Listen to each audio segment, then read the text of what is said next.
বসে না শহরে, ইট পাথরের নগরে, তাই তো আইলাম সাগরে, তাই তো আইলাম সাগরে। জনপ্রিয় সঙ্গীত শিল্পী তাশরিফ খান রাজধানীর রবীন্দ্র সরোবর মঞ্চে দাঁড়িয়ে নিজের জীবনের এক আবেগঘন গল্প শেয়ার করেছেন। সামাজিক যোগাযোগ মাধ্যম ফেসবুকে একটি রিল ভিডিও ভাইরাল হয়ে বেশ আলোচনার জন্ম দিয়েছে।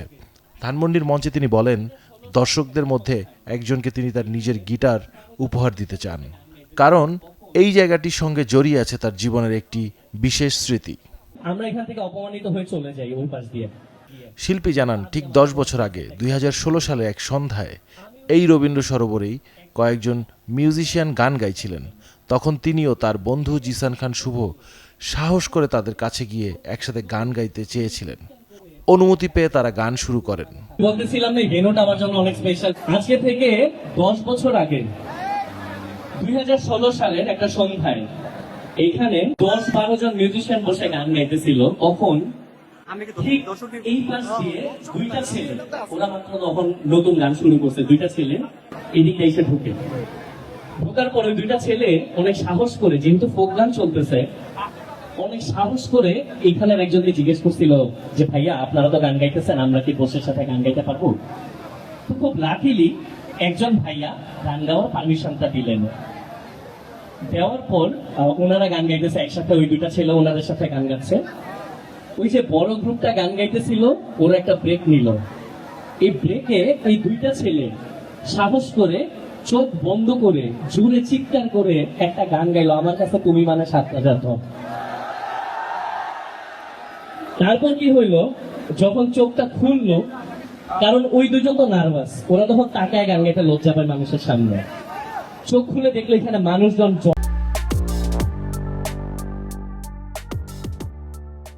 জড়ো হয়ে গেছে। আপনাদের মতো এত মানুষ না, বাট এখানে অনেক মানুষ জড়ো হয়ে গেছে। কিন্তু ঠিক তখনই ছিঁড়ে যায় গিটারের তার। এরপর পাশের একটি গিটার নেওয়ার অনুমতি চাইলে এক বড় ভাই পা দিয়ে তার হাত সরিয়ে দেন এবং বলেন ওই গিটার বাজানো যাবে না। তাশরিফ বলেন, যার হাতে পা লেগেছিল সেই ছেলেটাই ছিলাম আমি। একটা ছেলে হচ্ছে আবার পারমিশন ছিল যে ভাইয়া আমাদের তো তারটা ছিঁড়ে গেছে, আমরা আরেকটা গান গাইতে চাই, ওই গিটারটা কি নেওয়া যাবে? তখন কি হয়েছে জানেন, ওই বড় ভাই পা দিয়ে হচ্ছে হাতটা সরাই দিছে, বলছে যে এই গিটারে হাত দেওয়া যাবে না, এই গিটারটা ধরা যাবে না। এবং যে ছেলের হাতের মধ্যে পাটা লাগছিল ওই ছেলেটাই হচ্ছে আমি। আমার গল্প শেষ হয় নাই। ওই দিন আমার সাথে আমার একটা ভাই ছিল, জিসান খান শুভ, যাকে আপনারা দেখছেন করে করে একদম শুরুতে গান গাইতে। শুভ আমার ছোট ভাই।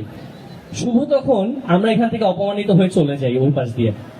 শুভ কান্না করে দিছিল সাইডে গিয়ে যে পা দিয়ে মানা করার কি আছে, একটা গিটার ধরলে কি হইতো। আমি ওই দিন কান্না করি নাই, কেন জানেন? আমার বিশ্বাস ছিল আমি একদিন না একদিন এই স্টেজে এখানে পারফর্ম করব, এবং এবং আমি ওই দিন প্রমিস করছিলাম আমি যেদিন এখানে প্রথম পারফর্ম করব আমার বাজানো গিটারটা আমি একজনকে দিয়ে দিব। আজকে আমি আপনাদের থেকে একজনকে গিটারটা দিয়ে দিতে চাই, আমি গিফট করতে চাই। গিটারিস্ট ছাড়া কেউ হাত তুললে না, শুধু গিটারিস্ট থাকলে হাত তুলেন, কারণ এসে বাজায় নিতে হবে। কিন্তু সেই প্রতিশ্রুতি রেখেই এবার তিনি দর্শকদের মধ্যে থেকে একজনকে বেছে নিয়ে নিজের প্রিয় গিটারটি উপহার দেন। গিটারটি সম্পর্কে তিনি বলেন, এই গিটার দিয়ে তিনি অনেক সুর তুলেছেন। সবার উদ্দেশ্যে বলেন, 10 বছর আগে এই মঞ্চে অপমানিত হয়েও যদি আমি এখানে আসতে পারি তাহলে আপনিও পারবেন। গিটারিস্ট বুঝছেন, বাজায় নিতে হবে। কিন্তু এই যে নীল গেঞ্জি ভাই, আপনি চলে আসেন। আসেন আসেন, হ্যাঁ আপনি আসেন।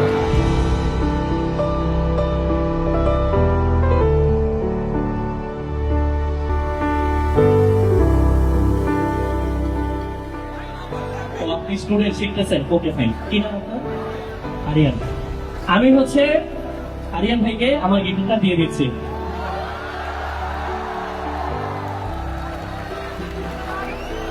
এই গিটারটা দিয়ে আমার কিন্তু অনেক গান আমি বাজাইছি, আমার অনেক গানের ভিডিওতে গিটারটা আছে, যত্ন করে রাখবেন।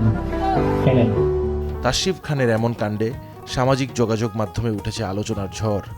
নেটিজেনরা প্রশংসায় ভাসাচ্ছেন এ সময়ের এই জনপ্রিয় শিল্পীকে। Desk report, channel 24।